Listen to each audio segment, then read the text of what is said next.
حمد و صلاۃ کے بعد تمام سامعین و حاضرین السلام علیکم ورحمۃ اللہ وبرکاتہ۔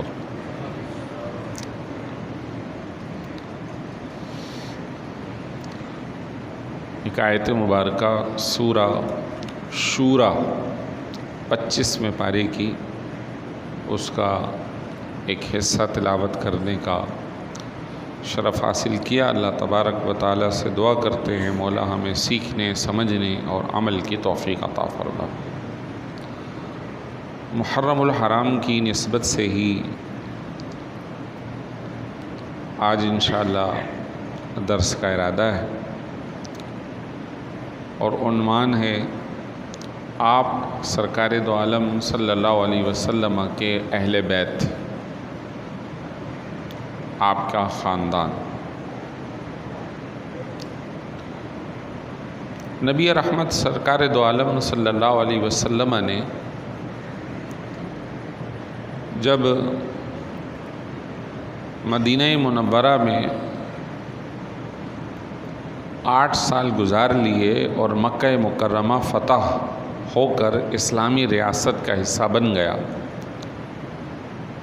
تو آپ صلی اللہ علیہ وسلم نے دیگر علاقوں میں خطوط لکھ کر بھیجے۔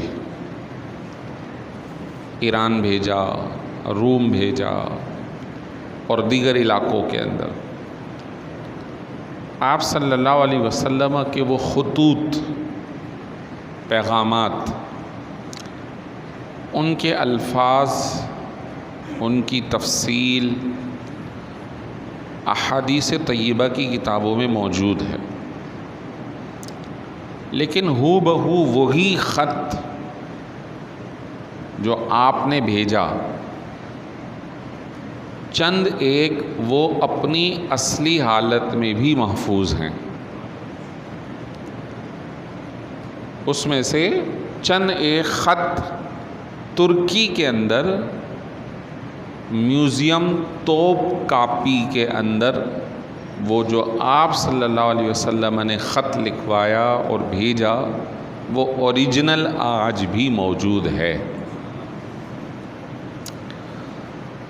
یمن کا علاقہ تھا نجران، وہاں بھی بھیجا۔ وہاں پہ زیادہ تر لوگ رہتے تھے مذہب عیسائیت کے ماننے والے۔ اس زمانے میں بھی اور آج بھی عیسائی مذہب مختلف فرقے ہیں اس کے اندر۔ ایک فرقہ یہ کہتا ہے کہ حضرت عیسیٰ علیہ السلام اللہ کے بیٹے ہیں، نعوذ باللہ، ہم اللہ کی پناہ مانگتے ہیں، اور حضرت بی بی مریم اللہ کی بیوی ہے، نعوذ باللہ، ہم اس سے بھی اللہ کی پناہ مانگتے ہیں۔ آپ صلی اللہ علیہ وسلم نے نجران کے لوگوں کو اس عقیدے سے بنا فرمایا اور اسلام کی دعوت دی۔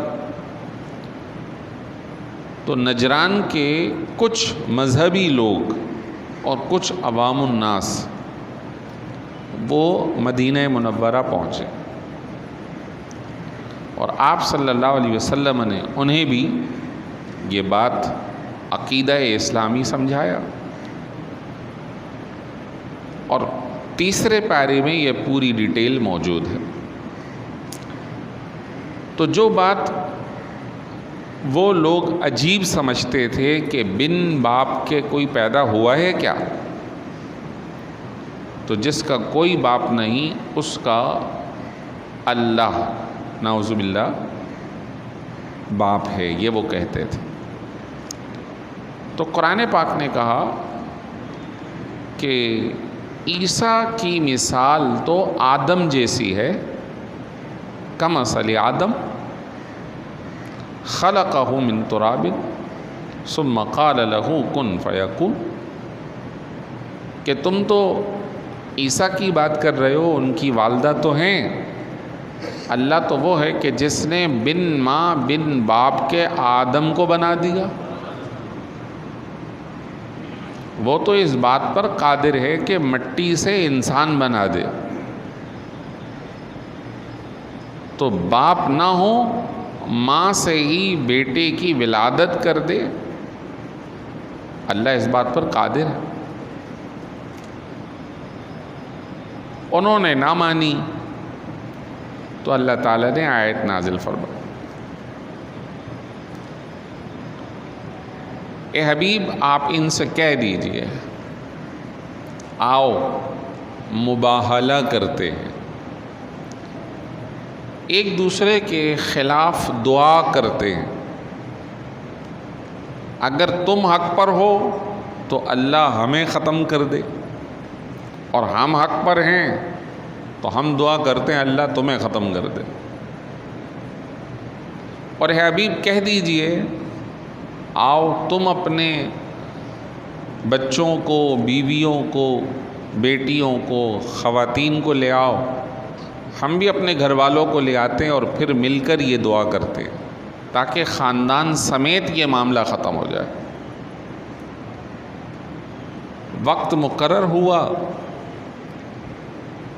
آپ صلی اللہ علیہ وسلم اس معاملے کو اختتام تک پہنچانے کے لیے اپنے گھر تشریف لے گئے، اور حضرت حسن، حسین، فاطمہ الزہرا، علی المرتضی رضی اللہ تعالیٰ عنہ، اللہ سب سے راضی ہو جائے، ان کو بلایا اور ایک چادر اپنی کملی مبارک ان سب پر ڈالی اور عرض کی مولا اللہم ہؤلاء اہل بیتی، اے اللہ یہ میرا گھرانہ ہے، یہ میرا گھرانہ ہے۔ اور آپ صلی اللہ علیہ وسلم اب اسی بات کو پورا کرنے کے لیے چل دیے ایک میدان کی طرف۔ حضرت حسین چھوٹے ہیں، گود میں ہیں، حضرت حسن بڑے ہیں، وہ پیدل چل رہے، بی بی فاطمہ الزہرا پیچھے ہیں، اور ان کے آخر میں حضرت علی المرتضی چل رہے ہیں۔ یہ قافلہ جا رہا ہے مباہلہ کرنے کے لیے عقیدہ اسلامی پر کہ اللہ تبارک و تعالیٰ بیٹے، بیوی اور اس طرح کے معاملات سے پاک ہے۔ وہ لوگ بھی تھے تو اہل نجران کا جو مذہب عیسائیت کا پادری تھا، راہب کہتے ہیں اسے، تو راہب اپنے لوگوں کو کہتا ہے کہ خبردار ان سے مباہلہ نہ کرنا، میں وہ چہرے دیکھ رہا ہوں کہ اگر یہ دعا کے لیے ہاتھ اٹھا دیں تو اللہ ان کی دعاؤں کو رد نہیں کرے گا۔ تو یمن کے علاقے نجران کے لوگ مباہلے سے پیچھے ہٹ کے فرار ہو گئے۔ آپ صلی اللہ علیہ وسلم نے فرمایا کہ اگر یہ مباہلہ کر لیتے،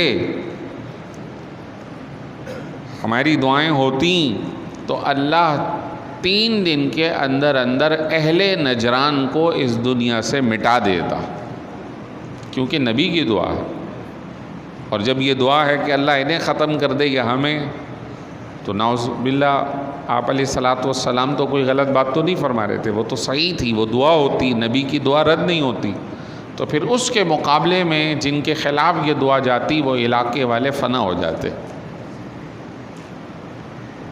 یہ وہ چہرے دیکھ رہا ہوں کہ دعا کریں تو اللہ رد نہ کرے، جس چادر میں اپنے گھر والوں کو شامل فرمایا تو فرمایا اے اللہ یہ میرے گھر والے ہیں، اہل بیت ہیں۔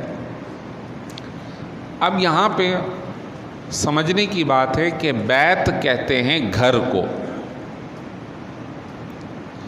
ایک آیت تو یہ ہے جو آیت مباہلہ ہے، اور ایک آیت سورہ احزاب کی ہے، انما یرید اللہ لیذھب عنکم الرجز اہل البیت ویطہرکم تطہیرا۔ اللہ تبارک و تعالیٰ یہ چاہتا ہے نبی کے گھر والوں کہ تم سے ناپاکی کو دور کر دے اور تمہیں خوب پاکیزہ اور ستھرا کر دے۔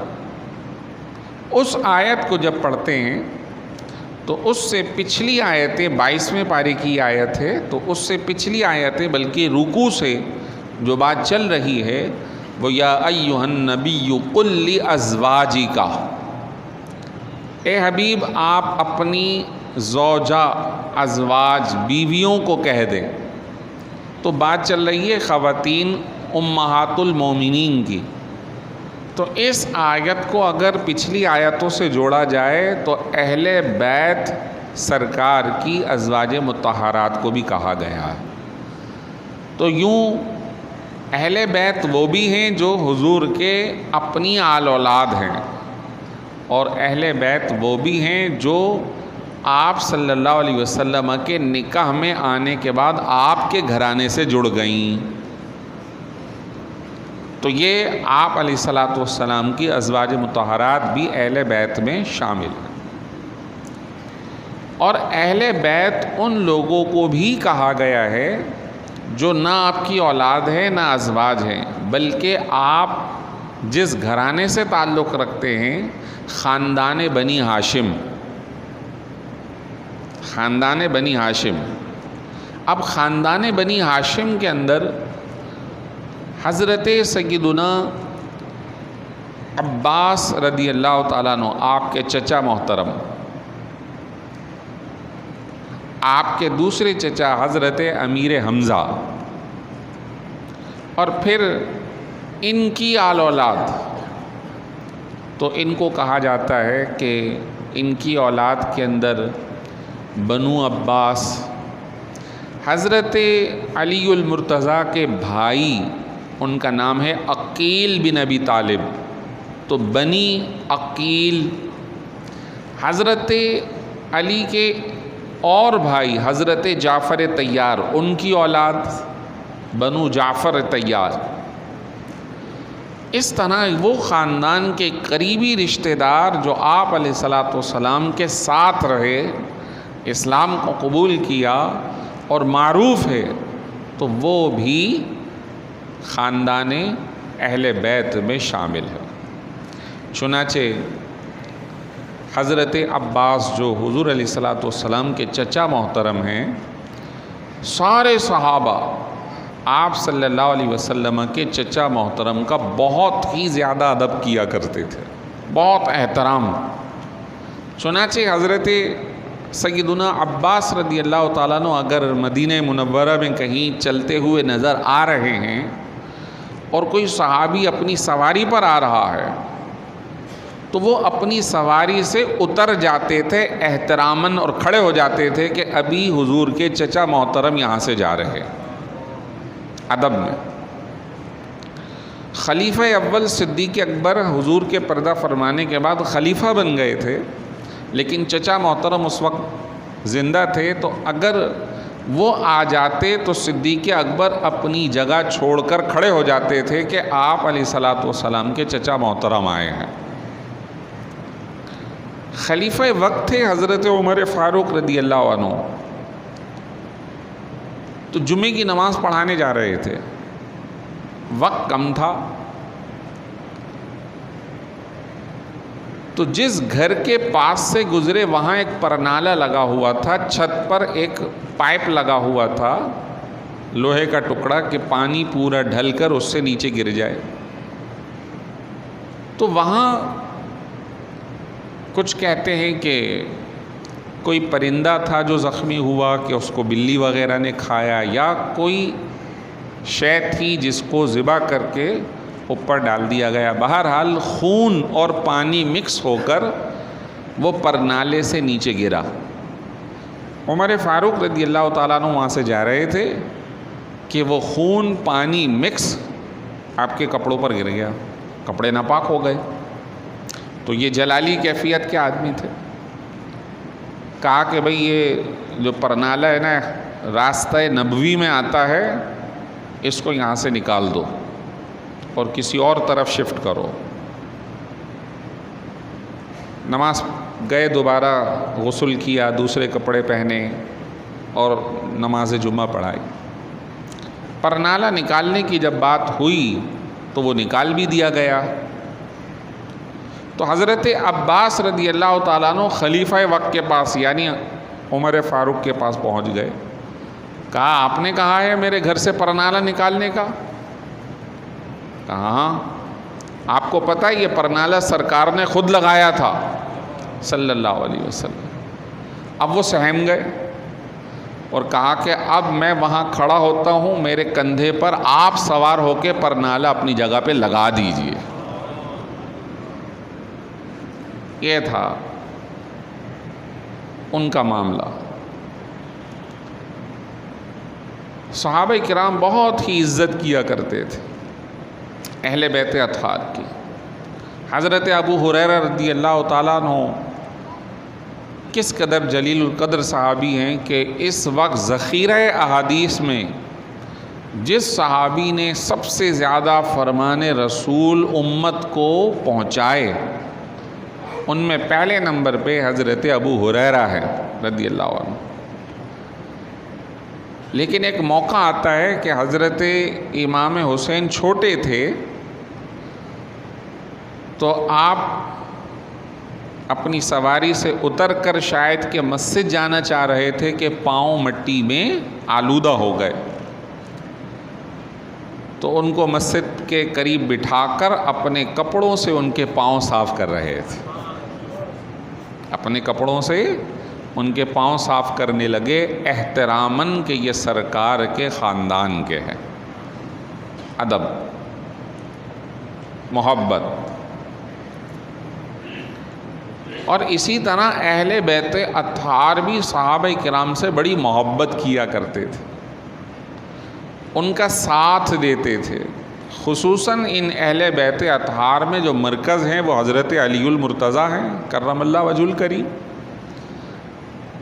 حضرت علی المرتضیٰ کرم اللہ وجہ الکریم کی اگر سیرت دیکھیں تو آپ سیرت کی ساری کتابیں جو پرانی ہیں اور ماخذ ہیں اس میں دیکھیں گے کہ حضرت علی المرتضیٰ کرم اللہ وجہ الکریم بڑے ہی پرتپاک انداز میں صحابہ کرام اور خصوصاً خلفائے راشدین کا ساتھ دیتے ہوئے نظر آتے ہیں۔ حضرت سیدنا صدیق اکبر رضی اللہ تعالی عنہ کے جو مشیر خاص تھے وہ حضرت علی المرتضیٰ کرم اللہ وجہ الکریم تھے۔ حضرت ابو بکر صدیق رضی اللہ تعالیٰ عنہ جب خلیفہ مقرر ہوئے تو جس طرح عام صحابہ کرام نے آپ کی بیعت کی، آپ کو اپنا سربراہ مانا، اسی طرح حضرت علی المرتضیٰ نے بھی آپ کو اپنا خلیفہ مانا۔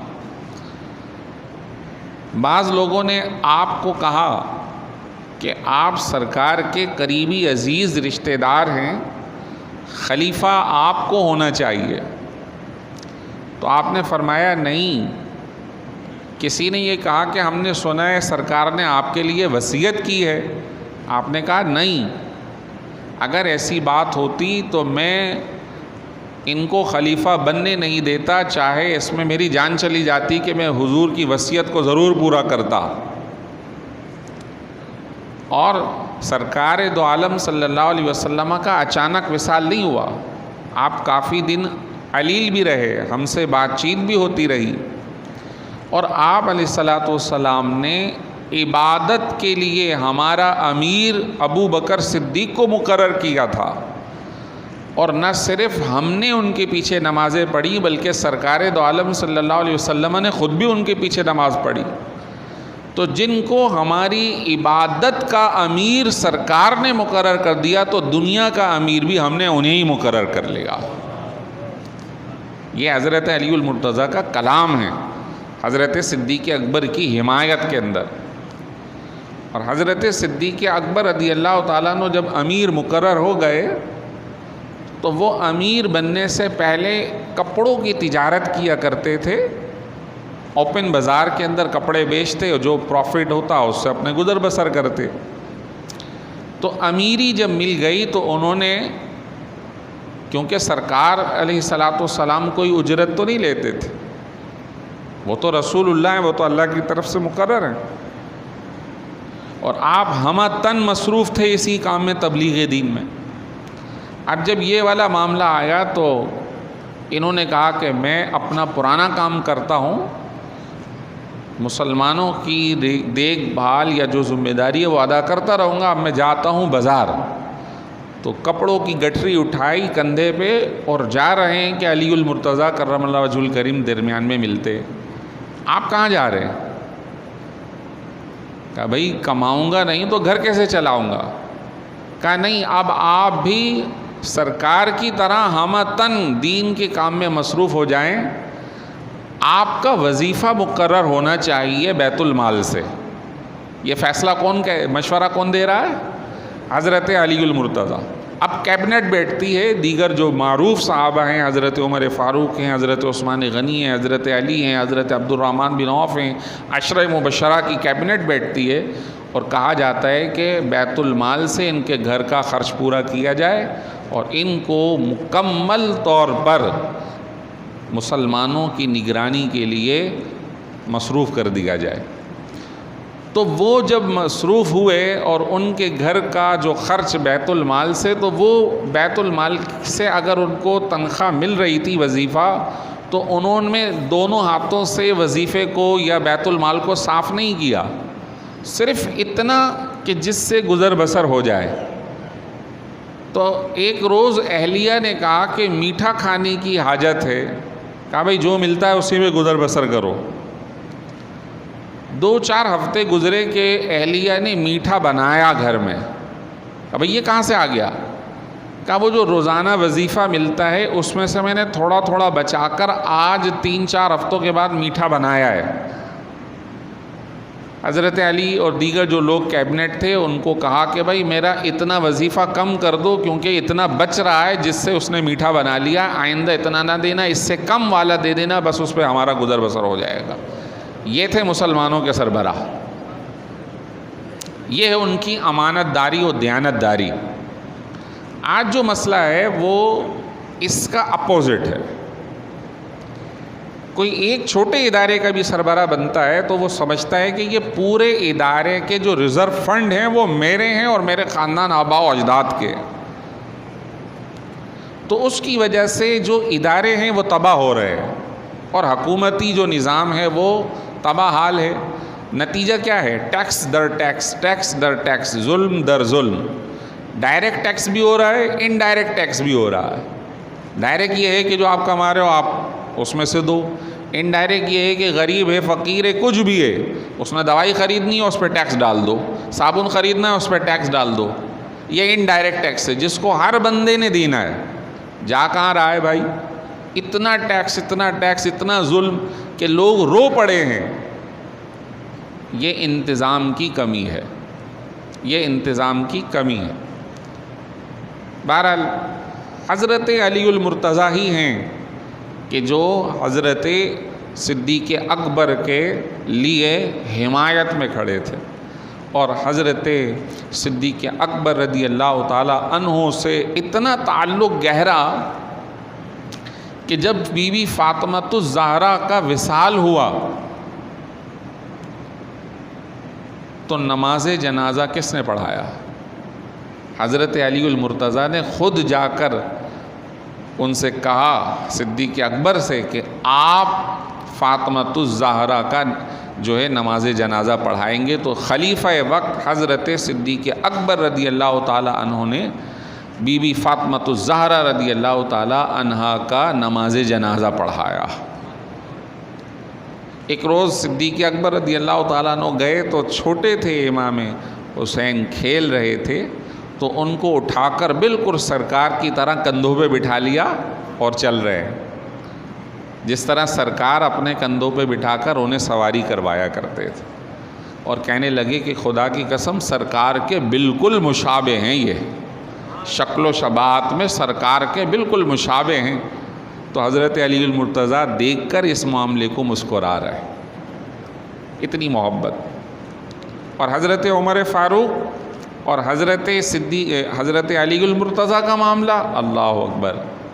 کہنے لگے کہ جب صدیق اکبر رضی اللہ تعالیٰ عنہ بیمار تھے، وصال کا وقت تھا، تو کسی کو نائب مقرر کرنا تھا، تو وہ شخص جس نے سب سے پہلے یہ بات کہی کہ عمر کے علاوہ کسی پر راضی نہیں ہوں گے، وہ حضرت علی المرتضیٰ تھے.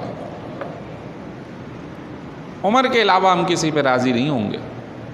اور پھر حضرت عمر فاروق رضی اللہ تعالی عنہ ہر معاملے میں انہیں مقدم رکھا کرتے تھے. چنانچہ بہت سارے مسائل فقہی نظائر وہ حضرت علی المرتضیٰ کرم اللہ وجہہ الکریم کے فیصلے ہیں۔ آج ہم مذہب احناف پہ عمل کرتے ہیں، یعنی دنیا میں 4 مذاہب فقہی اعتبار سے مشہور ہیں: حنفی، مالکی، شافعی اور حنبلی۔ اس سے مراد ہے 4 بزرگوں نے قرآن و سنت کا بھرپور مطالعہ کیا اور اس کو سمجھنے کے بعد لوگوں کو مسائل بتائے کہ اس حدیث کا مطلب یہ ہے۔ تو جو امام اعظم ابو حنیفہ ہے، ہم ان کے مطابق عمل کر رہے ہوتے۔ حضرت امام اعظم ابو حنیفہ، ان کی رہائش ہے عراق، کوفہ اور بغداد، اس علاقے میں۔ اس علاقے کے اندر 2 صحابیوں کا بھرپور اثر رہا ہے کہ جن کی بیان کردہ احادیث اس پورے علاقے پر غالب رہی ہیں۔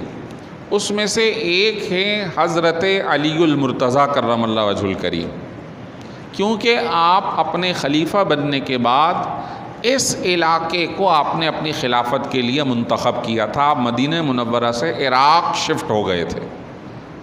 اور دوسرے صحابی ہیں حضرت عبداللہ بن مسعود رضی اللہ تعالیٰ۔ یہ اتنے زبردست صحابی ہیں کہ آپ علیہ الصلوۃ والسلام کے ہر وقت قریب رہتے تھے۔ انہیں صاحب النعلین کہا جاتا تھا کہ جہاں حضور گئے نعلین مبارک اتاری، انہوں نے اٹھائی اور اپنی بغل میں محفوظ فرما لی، ہر وقت خدمت میں۔ ان دونوں بزرگوں کے وہ باتیں کہ جو انہوں نے سرکار سے سنی، سرکار کو دیکھا، سرکار کے فیصلے دیکھے، وہ لوگوں کو سنائے، وہی سینہ در سینہ امام اعظم ابو حنیفہ کو پہنچے۔ تو مذہب احناف کا دار و مدار حضرت علی المرتضیٰ کے فیصلے اور حضرت عبداللہ ابن مسعود کے بیان پر مشتمل ہے۔